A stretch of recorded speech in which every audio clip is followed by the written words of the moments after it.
Hi everyone, I'm GREYMOND. I'm an OCD recovery coach with more than 10 years of experience helping people recover from OCD. Prior to that, I had severe OCD myself that I fully recovered from, and as do my clients. So if you wonder, can you fully recover from OCD? Absolutely, yes, you can. Today, I wanted to talk to you about why are OCD thoughts not switching? Why is it still here? Why isn't it going away? And this is the situation that most people with OCD face. Why does this happen? When your OCD thoughts are not switching at all, that means that you're powering them up a lot. In fact, you're powering them up so much that the brain feels fully protected and it feels like it doesn't need to switch. It can just send you the same thought, get the same protection. That means you're safe, and on we go. When you start to take that power up away, which means refusing rumination, refusing reassurance, you get that rapid fire where thoughts are switching constantly. This is what I was talking about in yesterday's video. If you didn't see it, check that out. So when you start out in severe OCD, when severe OCD hit, you're going to have this one idea, one situation, or maybe sometimes you can have multiple, but even then it will be that group of, say, like two or three ideas or thoughts that are sticking. And then the details might shift a little bit, but you have those core thoughts that you can't get away from. If you have physical compulsions, maybe you have one thought, one fear, one idea, but the compulsions vary within that one idea, how you protect yourself. So, but overall, if you are experiencing that, you're not experiencing any shifts, and you are in fact doing rumination or compulsions, that means you're probably doing it a lot. So you're powering it up enough for it to not even budge. Once you start to budget, I promise you, you will start to see that the thoughts are switching faster. So they're going from this to that. Even when you start to do a little bit of disregarding, you might start to see that if the thought doesn't shift, then the details will start to shift rapidly. You start to see it go from one to another to a point where by the end of the day, you're like, I had a million thoughts, I'm exhausted. Where before you were, I'm stuck on the same thought, I'm exhausted. But this shows where you are in the actual process of recovery. It should go ideally, and this is what I see from experience with clients. It should go from a person is stuck on, let's say, one or two or maybe three thoughts, really stuck.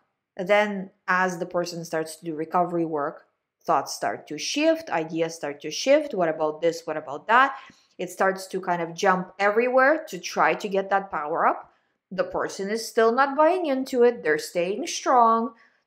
Little by little, that rapid fire from being really loud in your mind becomes very quiet, whisper quiet, and leaves. That's the process. That's what we want to see.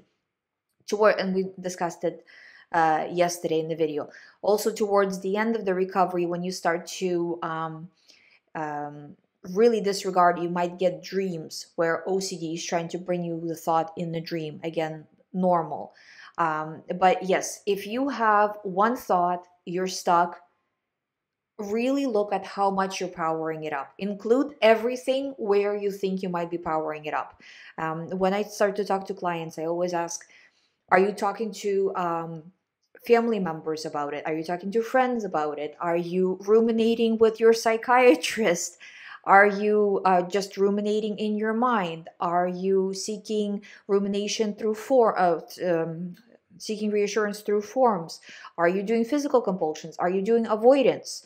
Are you just ruminating about the process of recovery? What if I never recover? This person online said that people can't recover, so if they said it, it must be true. Those kinds of things. All of that is a power up. Even situations that are maybe not entirely directed at the thought, but at how you feel about the thought, that I just feel so bad. I will never feel better. I will never enjoy life. The fears of non-enjoyment, that's a huge OCD theme in itself. So all of that powers up your OCD thought.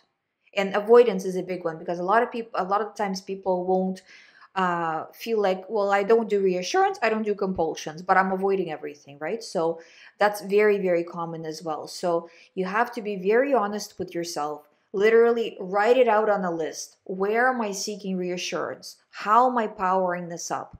And little by little, I'm telling you, it doesn't take much, but it does take every day doing recovery work. Your recovery work is not limited to, for an hour a day, I did this exercise. Okay, great. What did you do for the rest of the day? So especially when you have pure O type of OCD, or OCD that's maybe it's physical compulsions, and the physical compulsions are there with you all day. It's not enough to practice one thing. You have to practice all, if it's with you all day long, you have to practice all day long. Because if you're not practicing, chances are you're doing compulsions or rumination. So if you're not, basically, it's very difficult with OCD to stay neutral. So if you're not getting better, if you're not trying to get better in the course of a day, trying to do exposure work, sometimes it will work, sometimes it won't. But if you're trying to do exposure work, at least you're not getting worse. At least you're showing your brain that you're pushing through. So it's very, very important. When I hear a lot of the times therapists, doctors will say, well, just do this exercise, or just do these few exercises, or let's just do exercises when you come see me once a week. Um, that's like a drop in the bucket, because it's with you from when you wake up to when you go to sleep. And if you're not addressing that as your primary thing, on purpose exposures are good, they're great, but it's with you all the time. So it has to be daily, moment by moment recovery has to be your primary focus. And additional exposures, sure, do them when you want to. But your whole day is recovery work. And if you reduce, I always say this because it's honestly, it's true. If you just reduce by 10 minutes a day rumination, with compulsion, it varies, right? So you can reduce by in minutes, you can reduce in how detailed you get into the compulsion, how thoroughly you do the compulsion. But if you really focus on doing the compulsion, doing it or refusing the compulsion, and just even by a little bit, I promise you, you will get there. Because if you reduce a little, then a little more, at least at some point, you'll run out of what to reduce. If you're doing it little bit by little bit, it might take you a while, but it's probably going to be a lot faster than how long you've suffered so far. Because there's only so many minutes in the day, right? So even if you reduce by 1 minute, you will get there. But I'm hoping you're going to reduce by a lot more. And the big thing with the reduction, I can tell you from speaking to so many clients, the biggest pitfall, I probably should do a separate video on it. I will try. But the biggest pitfall is skipping days. Because, oh, I didn't do rumination today or reassurance today, or sorry, I didn't track today. I didn't track yesterday. Oh, everything is bad.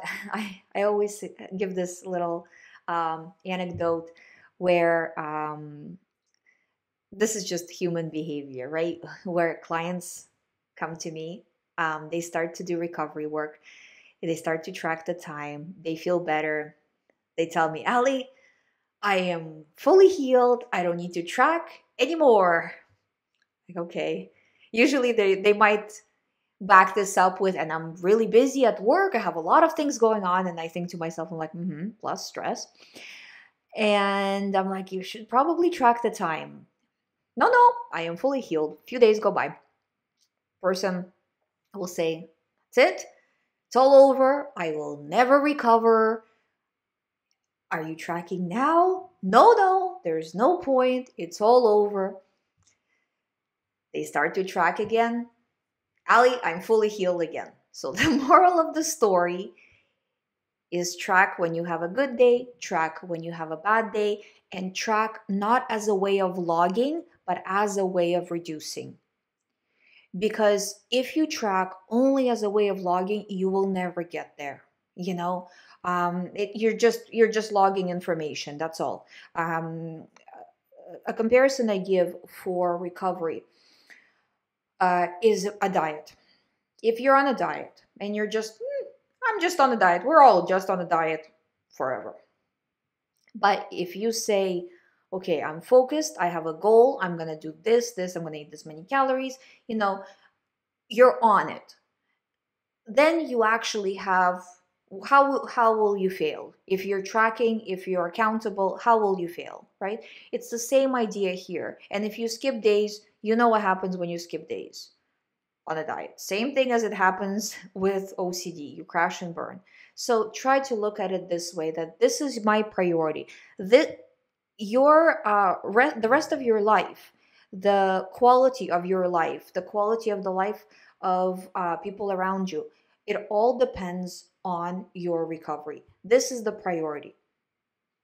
And if you take it as a priority, if you do recovery work, like I said, every day, I promise you, you will get there. Just like I got there, just like my clients. Well, I got there slower because I wasn't tracking, but my clients do, and they get there really fast. And I can actually tell you that you can see people who are more accountable versus people who are kind of medium versus people who are not accountable.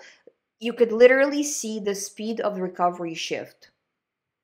So doesn't matter how small the step, do something every day, no matter what.